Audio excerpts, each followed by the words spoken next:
El vapor que se alzaba del tacho parecía tener memoria. Subía en columnas lentas y al chocar contra el techo de la cocina, dejaba en el aire ese olor a cera derretida, carne al rojo y aceite viejo que nunca se iba. En la casa grande el calor no solo doraba la piel, templaba la humillación hasta volverla resistente, y era esa resistencia la que, sin que nadie lo supiera aún, se cocía en los silencios de Benedita. La casa grande respiraba como un animal grande y perezoso. Abría la reja al amanecer, exhalaba voces de criada y perro, inhalaba el perfume de la señora. Sus cuartos eran cámaras separadas por ecos, la sala de visitas donde el tiempo pasaba bien vestido, la alcoba principal donde el señor y la señora dormían con dobles cortinas, y la cocina, un vientre incansable que nunca cerraba sus fauces. Más abajo, detrás de un portón gastado, la senzala, las piezas donde dormían las mujeres esclavas, tenía otro pulso, manos que no cesaban, voces que no se escuchaban en público, canciones que se atrevían solo de noche. Benedita andaba por esos pasillos como si fuese una nota discreta que la casa, por costumbre, prefería no preguntar. Tenía la piel color tierra y las manos con marcas que eran mapas, surcos de trabajo, cicatrices viejas, puntitos donde la cuerda rozó. Su figura era menuda, pero sus hombros sostenían más que baldes, sostenían la costumbre de no dejarse ver quebrada. De su madre le quedaba un refrán que repetía en la senzala como si fuese un talismán: «Nunca bajes la cabeza». Era algo que no se pronunciaba con desafío, sino con la calma de quien toma aire antes de atravesar una puerta cerrada. Aquella mañana, amanecer pegajoso de junio, el sol todavía perezoso, el ritmo empezó como otros: arrastrar los cubos, encender la caldera, cuidar el fuego que habría de consumirse hasta dejar la pava lista para la hora de la señora. Benedita llevaba consigo un balde de cobre, un objeto que había adquirido la categoría de pequeño altar. Cuando alzó el balde, el metal calentó sus dedos y le volvió en la piel la sensación antigua de la mano de su madre, firme, breve, enseñándole a equilibrar cargas. Las demás mujeres ya cantaban en la senzala, una canción en coro que era a la vez denuncia y consuelo. Las letras se perdían en la bruma del vapor, pero la armonía mantenía el pulso humano en la rutina. El primer golpe del día no fue para ella, sino para Mariana. Mariana era más vieja que Benedita por unos cuantos inviernos. Tenía una risa que se apagaba con facilidad y un brazo marcado por un surco hecho por el chicote. La castigaron en el tronco esa mañana, como se castigaba para recordar la forma del poder. La dejarían atada y doblada, con peso sobre la espalda, hasta que entendiera que su paso podía ser vigilado. El tronco era una pieza tosca de madera pulida por manos que no pedían perdón. Se colocaba en el patio, bajo el sol, y allí las mujeres sufrían el espectáculo destinado a enseñar obediencia. No hubo sangre, no hubo exhibición cruel más allá del corte de la dignidad. El capataz, Tomás, ejecutó la orden con manos secas, amarró, habló en voz baja para que los señores no oyesen y dejó que el palo hiciera su trabajo. Mariana gimió, pero no clamó. Su voz se convirtió pronto en un murmullo que las otras tradujeron en cuentos de advertencia. Benedita miró desde la cocina, junto al tacho, y sintió en la garganta una furia que no era nueva, pero sí más aguda. «Nunca bajes la cabeza», se dijo, como si la frase fuera además una promesa y una instrucción de combate. Dona Constanza apareció a media mañana, envuelta en telas claras, una presencia que en la casa tenía la eficacia de la palabra escrita. Su perfume llenaba la escalera, y los hombres de la casa se inclinaban aunque apenas supieran por qué. Juan Batista, su esposo, casi siempre estaba ausente. Se decía que viajaba con negocios o noticias, que dejaba la decisión en manos de su mujer y la ley doméstica en manos de Tomás. La señora gobernaba con la certeza tranquila de quien ha heredado la costumbre de ordenar. Tenía un pañuelo que usaba para tocar la mejilla de las criadas, como quien palpa objetos inertes, lo mismo que para limpiar migas de la mesa. A Benedita la llamaron para el baño de la señora. No era un aseo cualquiera. El baño en la casa grande se repetía como un ritual de afirmación. La señora se sentaba en su banquillo. Los criados le traían agua perfumada, pétalos de flores y una gama de atenciones que eran a la vez humillación. La esclava que lavaba la piel de la señora estaba obligada a mirar no la cara, sino los pies o el paño que usaba. Llevar el agua era cargar, además, con la mirada de quien observa y no puede ser observado. El cuarto del baño olía a cera y a limón. Benedita sostuvo el balde mientras Tomás, por orden de la señora, adelantaba pasos con esa solemnidad que tienen los que ejecutan pequeñas crueldades. Dona Constanza habló de cosas pequeñas, una mancha en la cortina, una costura mal hecha, la bolsa de un familiar que había llegado con menos telas de lo esperado. Comentó con esa falsa ligereza sobre las manos de las mujeres, súper ásperas, siempre tan ásperas. Sus ojos no eran crueles por sí mismos. Lo que hería era el modo en que miraban a la gente, como si fuese un mueble con costuras defectuosas. La humillación escaló con una broma. Le ordenó a Benedita que la enjuagara más despacio. Luego, al sentir que el agua no alcanzaba la blancura que ella deseaba, empujó con la voz y con la mano. Tomás, que seguía en la puerta con la media sonrisa de los que no preguntan, pegó un golpe en la espalda de Benedita, que sirvió para doblarla y para amedrentarla al mismo tiempo. No fue un golpe brutal, pero sí suficiente para herir la piel del orgullo. La mano del capataz tenía la costumbre de traducir órdenes en violencia física, pequeña a pequeña, como quien desbroza un sendero hasta dejarlo listo. Benedita sintió entonces el sabor metálico de la rabia, pero no dejó caer el balde. Le temblaron las manos un instante. El calor del metal le recorrió la muñeca y le recordó a la pava del fuego, a la ironía de que aquello que debía limpiar pudiera un día ser otro tipo de fuego. La señora, sin mirar, deslizó su pañuelo como quien pone punto final a una acusación. Al salir del cuarto, Benedita guardó la compostura que se le enseñó desde niña y permaneció inmóvil el resto del día.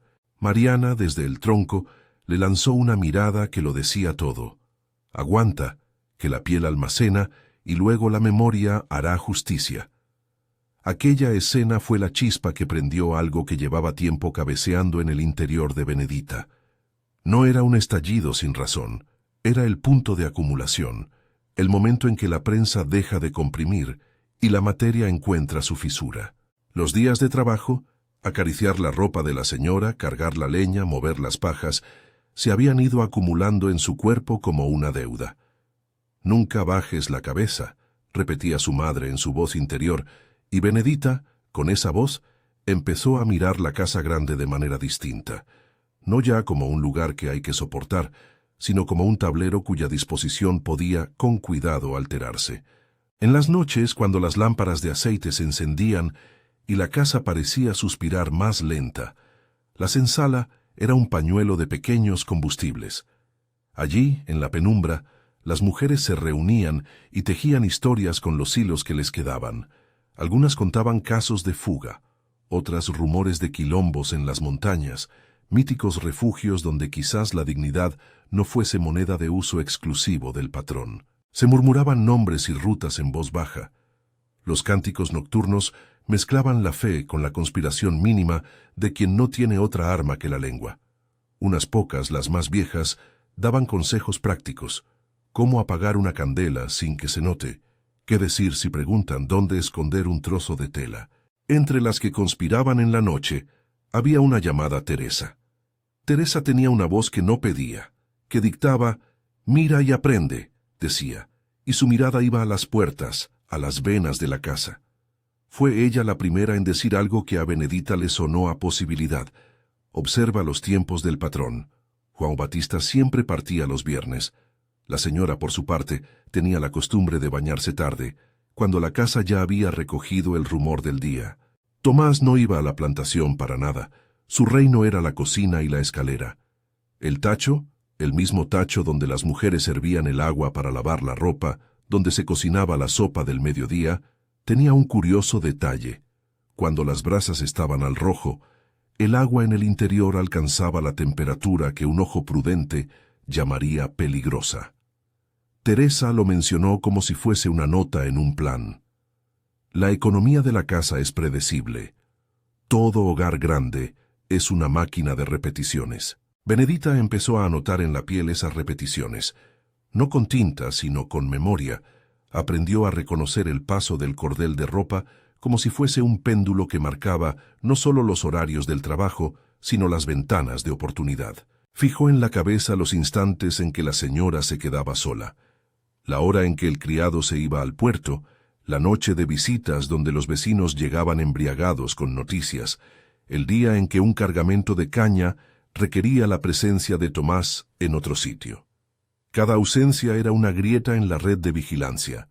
No era un plan espontáneo, ni la idea de sangre y venganza que algunos imaginan sobre el filo de la injusticia.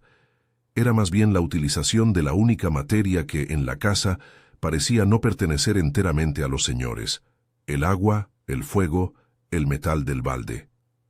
Benedita recordaba la manera en que las manos de su madre hacía años habían removido las brasas para templar la comida. Recordaba también cómo, en una noche de lluvia, su madre había dicho que el agua podía limpiar. Sí, pero también podía separar. El agua no perdona la negligencia, había susurrado entonces. Era una imagen que se le pegó a la memoria. El agua como juez, la lumbre como cómplice. Mientras los días se enrollaban en la rueda habitual, Benedita perfeccionó pequeños actos que, vistos de lejos, parecían insignificantes. Dejar la leña en un lado, acercar una piedra caliente al tacho para conservar el fuego más. Hacer que el balde de cobre, usado para traer agua fría al cuarto de la señora, quedara en una esquina más visible. Todo esto no era exhibición, sino preparación. A veces, en la penumbra de la censala, alguna de las mujeres le cosía, con hilo fino y prisa, un escondite en el dobladillo del vestido, donde guardar una pequeña aguja que serviría para abrir una puerta si hiciera falta. Los riesgos eran inmensos, y las consecuencias, a todas luces, terribles. Pero la vida en la casa grande había demostrado que la cautela, sola, era insuficiente. En la sala alta, el joven hijo de dona Constanza, un niño de ojos serios al que llamaban Manuel, jugaba con piezas de madera y miraba a la senzala con esa curiosidad de los que nacen en la casa sin conocer sus vientos. De vez en cuando, su mirada quedaba fijada en una mujer que cruzaba el corredor. Entonces, sin entender, apretaba con fuerza un caballito de juguete que mantenía en su regazo. Manuel no era malvado. Era niño y, como muchos, aprendía uno que otro gesto familiar. La forma de la señora al mover el pañuelo, la forma de Juan Batista al cruzar las piernas y exclamar que una pieza de tela estaba mal cortada. Nadie sospechaba que esas pequeñas escenas tendrían años después otra lectura. Las mujeres de la censala no pensaban en el niño más que como una pieza en un tablero que un día quizá jugaría con las manos de los señores. Pero algunas, en noches de compañía, miraban hacia arriba y decían nombres bajos: el hijo aprende, el hijo mira y repite. Era una verdad simple pero pesada. Los gestos de la madre se reproducen en las manos del hijo. Nadie en esas charlas hablaba de maldición o de justicia superior. Hablaban de herencia, de cómo la marca de la casa debía acabar por posarse en quienes la dirigían. Fuera de la casa, la región tenía un rumor propio. El río que corría a unas leguas servía de vía para quienes querían partir, y los puertos eran bocas que tragaban hombres y los devolvían distintos. Algunas noches, al mirar el horizonte, Benedita imaginó huir por esas riberas. Otra parte de ella sabía, sin embargo, que huir no borraría el nombre de su madre ni la memoria de la senzala. Por el contrario, una huida mal hecha podía convertirla en historia de advertencia. Por eso su plan no era solo escapar, sino dejar detrás una marca que dijera que alguien había tenido el valor de no someterse. La tensión en su pecho fue creciendo con una quietud tensa. Había momentos en los que el cuerpo parecía martirizarse por anticipación. La garganta se cerraba, el pulso latía con la exactitud de un reloj, y la mente hacía cuentas con los minutos. Cada gesto era calculado como en una partida de ajedrez. No podía permitirse errores. Lo que temía no era solo la represalia inmediata, era que la venganza se tomase como excusa para castigar a otras mujeres que la habían ayudado. Teresa, siempre fría, le advirtió: «Si haces esto, la casa castigará, y lo hará hasta donde los ojos de la ley se lo permitan. Recuerda a Mariana, no por miedo, sino por claridad. Piénsalo todo». Benedita pensó en Mariana, en el tronco, en la mano de Tomás y en la mirada de la señora. Pensó también en su madre, en aquel refrán que ya no era consigna sino destino: «Nunca bajes la cabeza». La frase se volvió en su boca algo casi físico. Si la cabeza bajaba, la casa terminaría por quebrarla. Pero si la cabeza se alzaba, habría que pagar el precio de la osadía. Para cuando la tarde avanzó, la organización de la acción tenía ya contornos concretos. El tacho era la pieza central, grande, de hierro, con asideros que resistían la piel. La cocina, por normas de servicio, se quedaba sin vigilancia cuando el señor mandaba abrir la oficina para tratar cuentas, o cuando alguna visita llamaba a la sala. El balde de cobre de Benedita, pulido por el trabajo cotidiano, serviría no solo para transportar el agua, sino para llevar el relato de lo que iba a suceder. Acompañada por dos mujeres, Mariana, que aunque castigada era firme en el alma, y Luisa, una joven de manos ágiles y silenciosa, trazaron el guión con la precisión de quienes conocen bien la casa. ¿Quién se encargaría de distraer al criado? ¿Quién vigilaría que la puerta trasera quedase sin llave? ¿Quién haría luego la señal en la senzala? El plan era simple en su lógica y complejo en su ejecución. No buscaban sangre gratuita, ni la destrucción de la casa, sino la desfiguración, en sentido social, de la autoridad que la señora representaba. La elección del agua no era casual. En la rutina, el baño de la señora era un símbolo. El agua que debía limpiar ahora podía, en manos de otros, revelar la mugre de la casa. No era un gesto de venganza que quisiera convertir en espectáculo.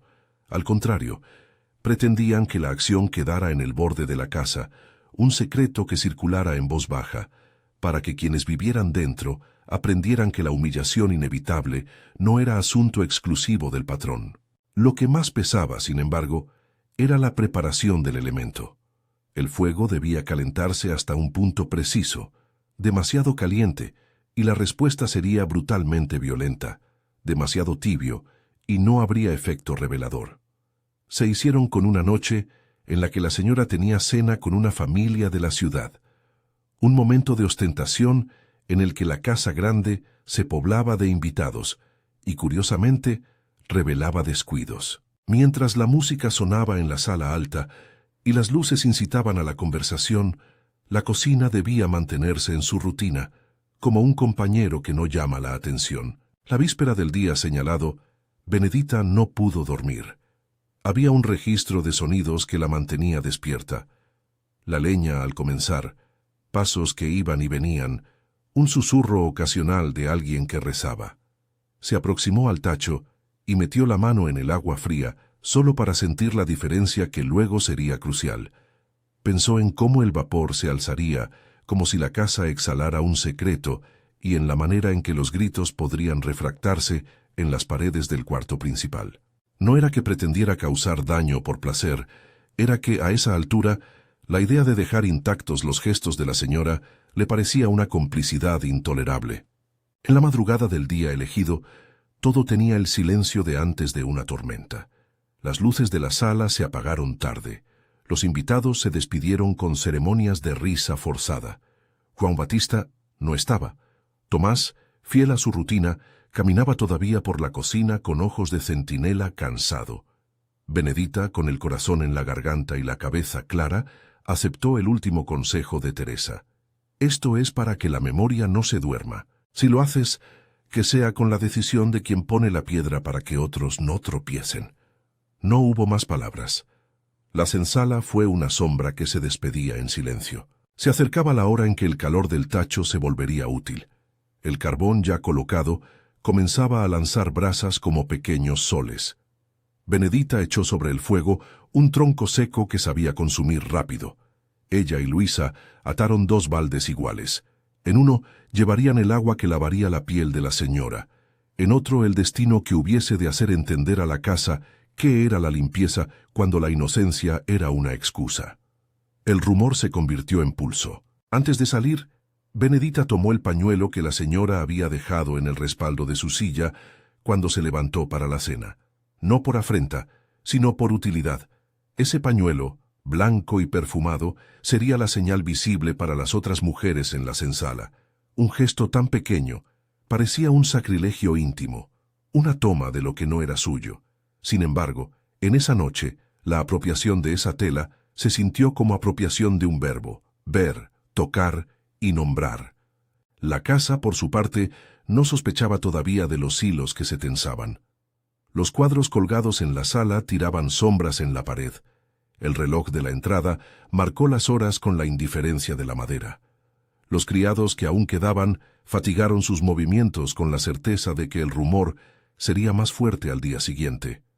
Manuel, el niño, dormía con el caballito de madera al lado, ajeno y profundo. Benedita abrió la puerta que daba al cuarto de la señora con la calma consagrada de quien entra en un lugar que no le pertenece. Sus manos no temblaban, solo la respiración le delataba. Alguien, quizá la misma casa, parecía contener el aliento. Ella avanzó hacia el cuarto de baño con la precisión de quien ejecuta una barricada, cada paso medido, cada sonido pensado. El vapor de la cocina aún llegaba, tibio y constante, detrás de la pared. Y fue entonces cuando puso la mano sobre el asa del balde, cuando un ruido ligero en el pasillo la detuvo. Una bota, un paso fragmentado. La puerta del cuarto se abrió y por un instante la luz de la lámpara dejó ver la silueta de Tomás, que cruzó sin mirar. Benedita apretó la mandíbula y no hizo nada. La estrategia, pensó, exige paciencia. La paciencia exige control del cuerpo. Ella dejó el balde en el suelo y se retiró unos pasos para ajustar la cuerda del dobladillo donde guardaba la aguja que Teresa le había dado. No había furia en su gesto, había cálculo. La mañana amaneció con la sensación de haber atravesado un espejo.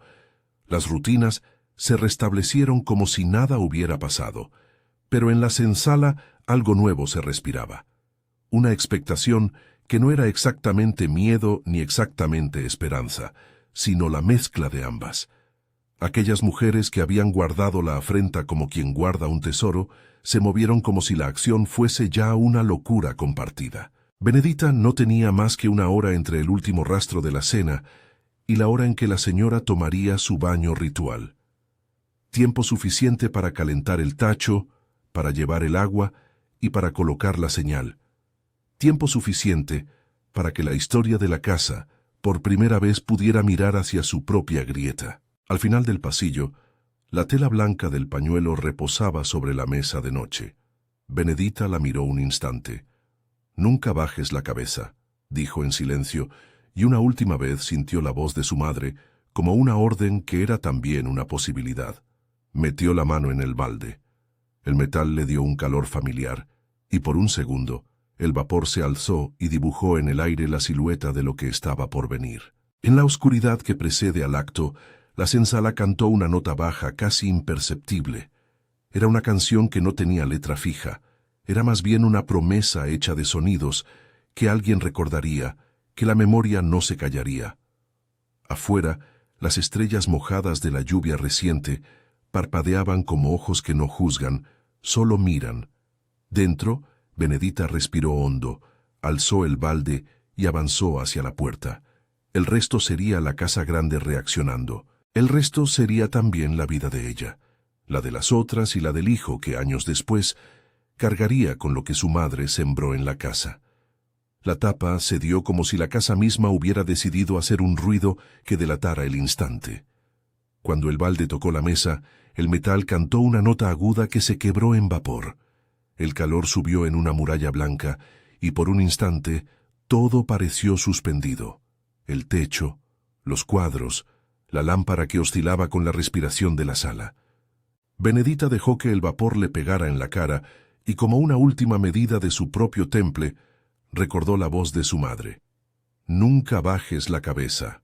Fue con esa frase, más que con miedo, que adelantó la mano. El agua estaba en su punto.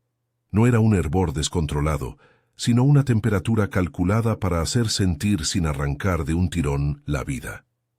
El vapor envolvió la puerta entreabierta del cuarto de baño, y cuando la señora se sentó en el banquillo y alargó la mano para recibir la esponja, Benedita vertió. El sonido fue pequeño, un siseo que en el silencio de la madrugada sonó mucho más alto que lo que era. Después vino el grito, un grito que no tuvo la belleza de la música, sino la urgencia de alguien a quien se le ha quebrado la certeza de la propia piel. La casa reaccionó como un organismo herido. Puertas que se abrieron de golpe, pasos que corrían, el clamor de los criados mezclado con las órdenes del feitor. Tomás, cerca, dio un manotazo que no alcanzó a Benedita. El balde cayó y rodó, y ella aprovechó ese segundo como quien atrapa la única puerta que se abre hacia la libertad. No hubo tiempo ni para ver más que la cara de la señora, surcada por el espanto, el pañuelo que cayó del respaldo como una bandera, y la mano del niño que, desde el pasillo, entreabrió la puerta y quedó con la visión clavada en la memoria. Manuel no entendió aún lo que veía. Ver es a veces el primer acto en aprender la violencia, y ese día aprendió con los ojos desorbitados de la infancia. La reacción fue instantánea y desordenada. Un invitado llamó para que trajeran agua, otro pidió ayuda, alguien gritó por el señor. Tomás, en el pasillo, juró venganza con la voz corta de los que sienten su honor doméstico herido. Los hombres de la casa se reunieron, voces encontradas, algunos por la vergüenza y otros por la rabia. En medio de ese tumulto, Benedita ya no era un cuerpo al que ordenar, sino un peligro que debían capturar. Ella, sin miramientos, corrió hacia la cocina. El calor del metal le recordaba la piel de su madre, y por un momento, un pensamiento fue una luz trivial y devastadora. Si ella caía, la casa volvería a su regla.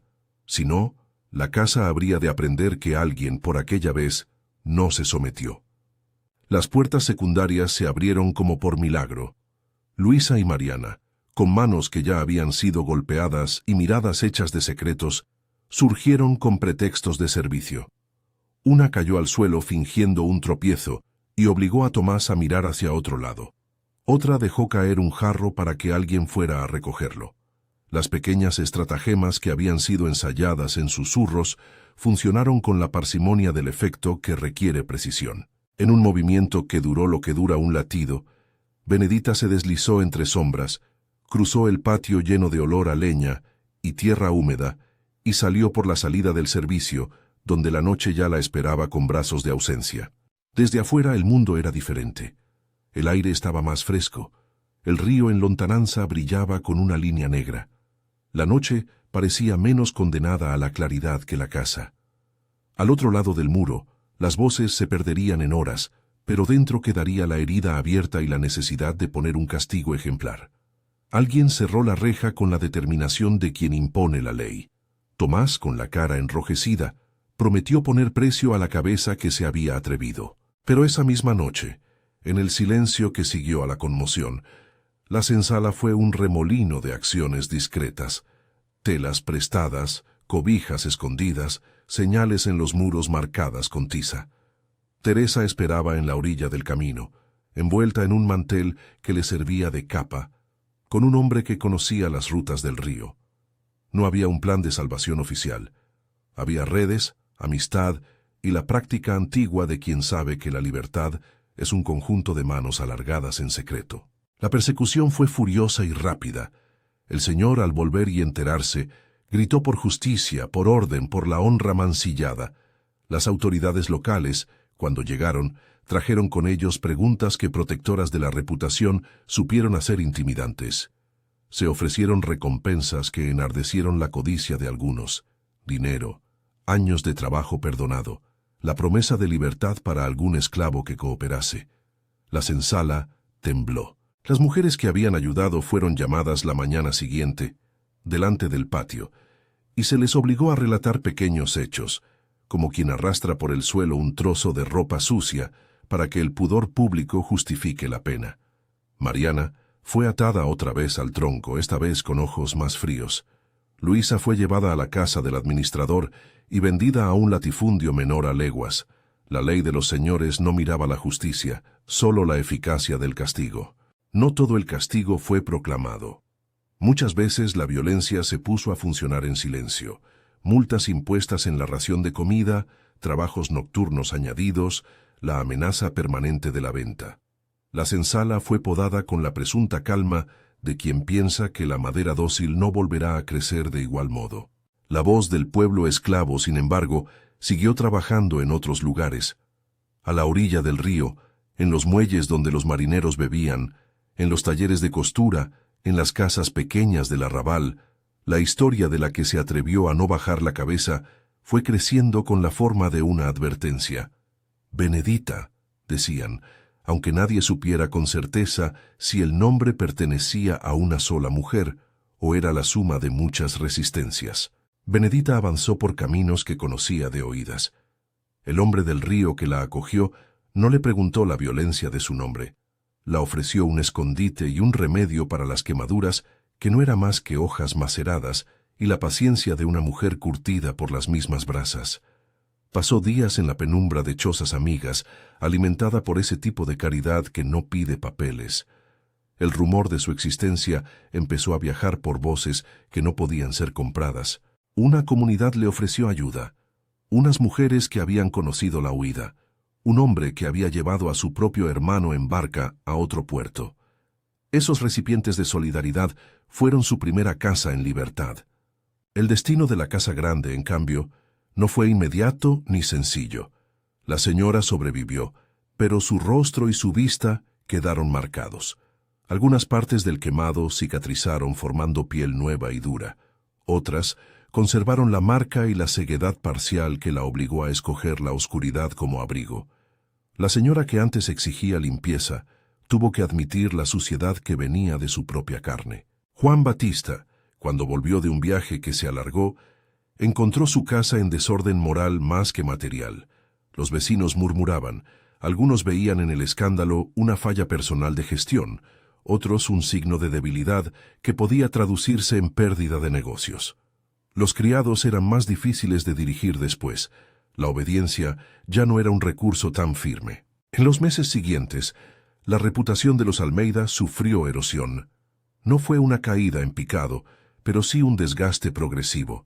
Clientes que veían la casa grande como una marca poco segura, transacciones que se posponían por la sombra de la noticia, amigos que retiraban invitaciones.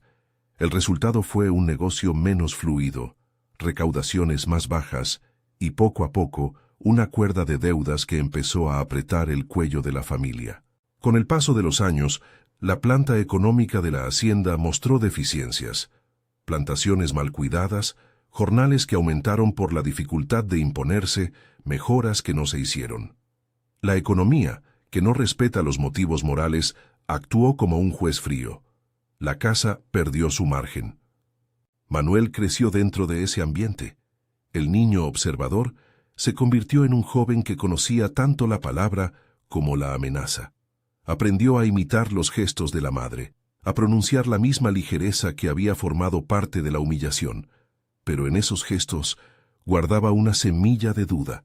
A veces de noche se le veía tocando el pañuelo que alguna vez su madre dejó caer, y la tela le parecía peso y herencia al mismo tiempo. La herencia de los Almeida no fue solo tierra y tela, fue también la práctica de tratar a la gente como propiedad. Manuel, por más que quisiera, no pudo escapar de la mirada que lo había formado. La comunidad lo veía como continuación y receptor de un pasado. Incluso algunos trabajadores, cuando la oportunidad se cruzó, dejaron claro que él no sería tratado del mismo modo. Los años pusieron distancia entre el acto y la repercusión, pero la memoria social no olvida fácilmente. En ocasiones, antiguos esclavos que habían sido vendidos contaban la historia de la mujer que no bajó la cabeza en casas y tabernas, y la versión que llegaba a oídos de algunos comerciantes o abogados pintaba a los Almeida como una casa con falta de disciplina. Los negocios empezaron a mirar más a la derecha. Algunos decidieron traspasar contratos, otros presionaron por condiciones más duras que Manuel no supo negociar. Hubo primeras humillaciones públicas, un crédito fallido en la ciudad por falta de garantías, conversaciones en las que se preguntaba si la casa sería buena fiadora. La combinación de malas cosechas en algunos años, prácticas de gestión deficientes y la falta de lazo social que antes protegía a las grandes familias hizo que la ruina se insinuara. No fue la ruina de una noche, sino la lenta erosión que transforma una mansión en casa vieja. En el camino, Manuel tuvo intentos de restablecer el honor familiar, buscó alianzas, casó a una hermana con un comerciante de fuera, trató de modernizar la molienda, pero los viejos aliados, aquellos que antes habrían avalado a los Almeida, miraron de reojo la posibilidad de involucrarse con una familia cuya imagen ya estaba empañada por rumores difíciles de borrar. Por otra parte, la memoria de la Casa Grande, lejos de menguar, se fue convirtiendo en relato de advertencia.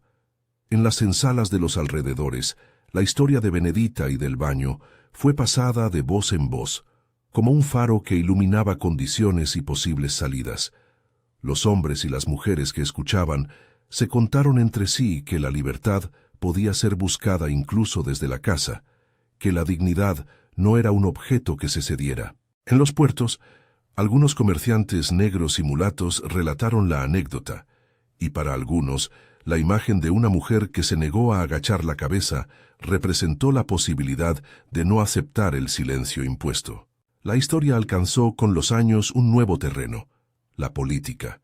En la ciudad los debates sobre la trata, sobre regulaciones laborales y sobre la imagen pública de los grandes propietarios comenzaron a pronunciarse con más frecuencia.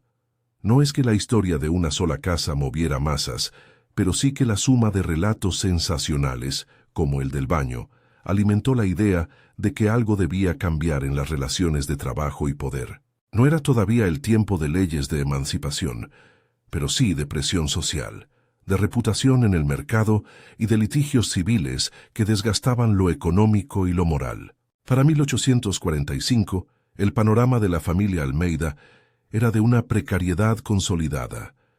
Manuel había heredado más que tierras. Heredó la sombra de un acto que décadas antes había fracturado la piel de su madre y la confianza del vecindario. No había maldición sobrenatural, ni una justicia que cayera por encima del tiempo. Lo que ocurrió fue la lenta contabilización de errores, plantaciones descuidadas, ingresos menguantes, deudas que se multiplicaban por intereses, reputación dañada que cerraba puertas de crédito. Los acreedores vinieron con papeles y exigencias. Los compradores, que antes lucían interés, desaparecieron.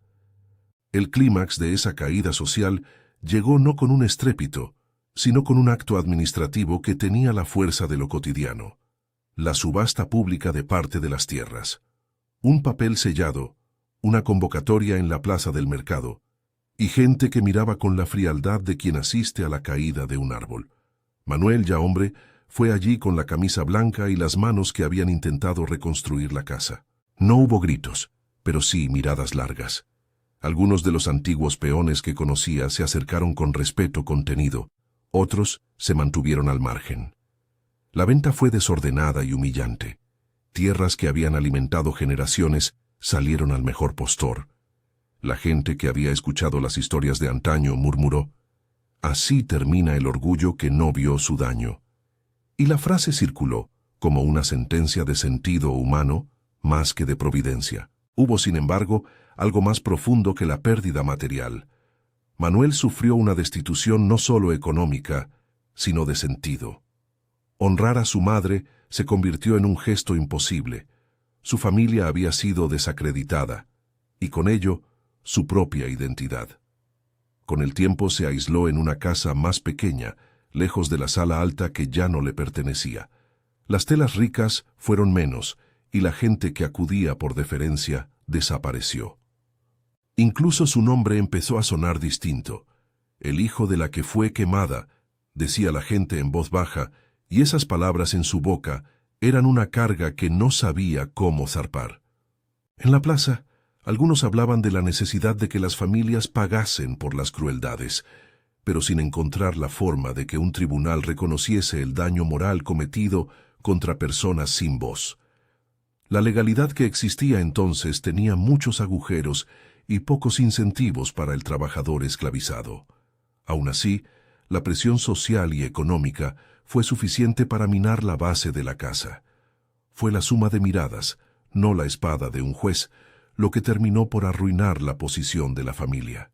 Esa es la manera en que a veces la historia actúa, no por revelaciones apocalípticas, sino por desgaste acumulado de reputación y confianza. Hay, no obstante, una escena que merece detenerse como cierre del largo eco de aquello que sucedió en la madrugada del baño. Es 1845. Manuel, ya envejecido más en las arrugas que en los años, camina por la calle principal de la villa en la que se ha refugiado. El sol le pega en la cara, y por un momento la luz le recuerda el vapor que sube del tacho en las mañanas de la casa grande. Una muchacha pasa corriendo junto a él, lleva en la cabeza un pañuelo blanco, y su paso despierta en la memoria de Manuel la imagen del antiguo respaldo del pañuelo caído. Su nombre no importa. Él levanta la mano, tal vez para saludar, tal vez para reclamar algo que ya no existe, y escucha detrás un murmullo que no lo absolve ni lo condena, solo registra. Allí va el hombre que heredó la casa. Nadie le agrede, pero la vida le ha apartado.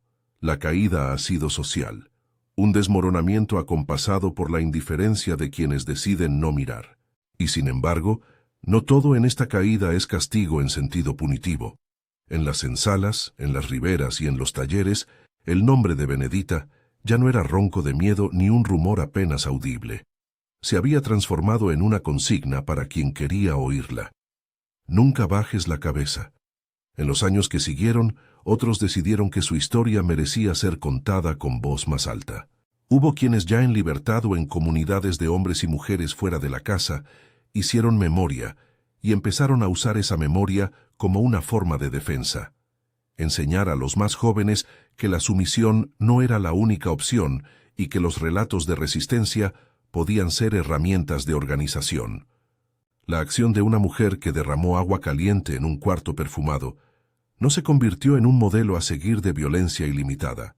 Se convirtió en una pelea por dignidad que, con todas sus sombras y consecuencias, enseñó que la historia de la Casa Grande no era únicamente la propiedad de sus dueños. La leyenda de Benedita, por otra parte, tuvo muchas versiones. En unas fue una heroína que escapó y vivió en la montaña.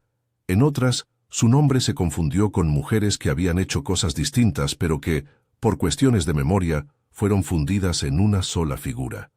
Lo cierto es que su acto alteró la relación entre la casa y su entorno. La señora, marcada y retirada, vivió con una sensación persistente de furia contenida. El señor, con la desconfianza por la imposibilidad de recuperar lo perdido. El hijo, con la sombra de la humillación que no supo convertir en aprendizaje. Y la comunidad, con una voz nueva que usó aquella historia como herramienta para no olvidar. ¿Dónde quedó Benedita? Las versiones se bifurcan y la verdad se disuelve en la forma en que las voces la guardan. Algunos dicen que llegó a un quilombo en la sierra, donde murió vieja, rodeada de hijas e hijos que no sabían su nombre real.